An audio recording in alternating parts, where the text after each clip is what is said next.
when do you think, so like, obviously you probably could guess when I think it's important to rebel, but when do you think it's important to rebel? All the time. But I would say I use my rebellion now as I age strategically to align it with my privilege and my platform.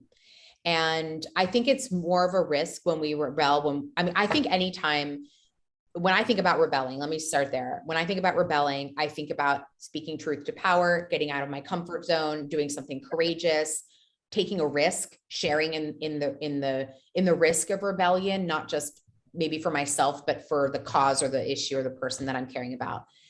And I guess the way that I apply it is sometimes it's easier for me to rebel if I'm leveraging my privilege or my platform, because it's safer for me. Maybe the backlash isn't going to be as strong because I know I'm in a dominant majority, or I have the power dynamic difference.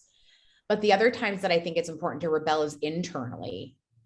Because for me, that's what's been challenging my dominant stories, the stories like I tell myself about myself that I think are true, but they're usually very often not.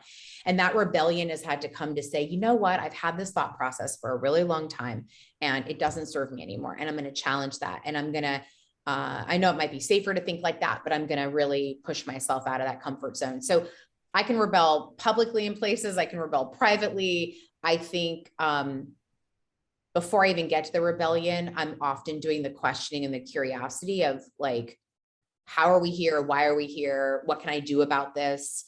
What's my accountability or responsibility? That feels like a long-winded answer, but that's what I'm thinking. Can you share with me yours really quick? Oh, well, I mean, I would agree with all the time and strategically. There, I wish I would have said that all the time and strategically and internally. I love the internal bit. I think that's key. I'm going to reflect on that one for a little while. Yeah. Yeah.